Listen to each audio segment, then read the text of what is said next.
You using Catholic guilt on me? I learned it from the best. Right on. I loved this movie so much. There was like moments where I was crying, I was laughing. I do want to talk to you about one scene in particular where you say something and you immediately know you went too far. You know what I'm talking about when you're talking with Vince, your face, I love that scene. Can you talk about like really, showing that you knew you weren't supposed to go there, and then the importance of like fixing a friendship around something like that? Oh, well, I mean, that scene for the characters was all about their history together. And, it's sometimes you revert back to the kids that you were. And, when of course, my character has gone above and beyond as a friend. And sometimes people do things for each other and they don't let on to the full extent of how far they've gone for a friend or a loved one. And that person doesn't know. How could they know? And so, that stuff is very real and made for a really great and believable scene where,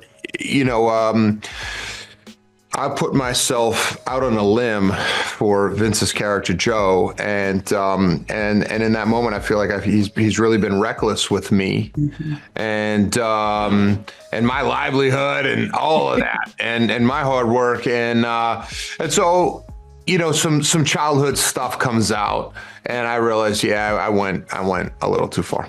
Yeah, I mean, I love your relationship with Vince in this. Can you talk about working with him? Yeah, Vince and I get along really well. I mean, he's a normal height at 6'5", so that was nice to work with somebody that who's tall.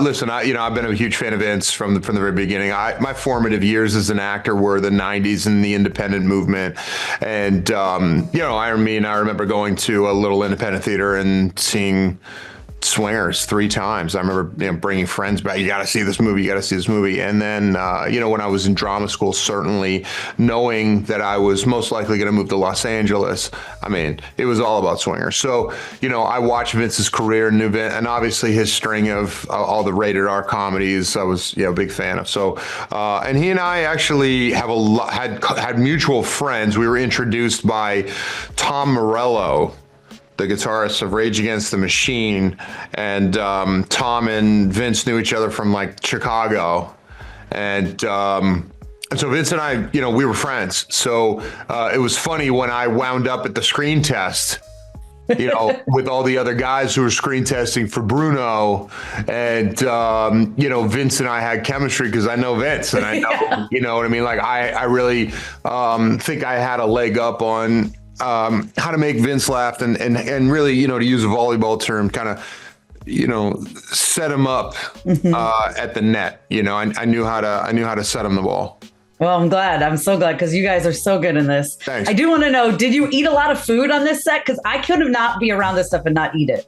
Not on set. I mean, I'm not there for most of the cooking scenes. That's except true. For the end. So only at the end. And but I will say that the set that had the restaurant, like where the restaurant was at, down the street, these people, it was a residential area, but these people had their own like Italian ice shop, like in their garage or like outside of the garage.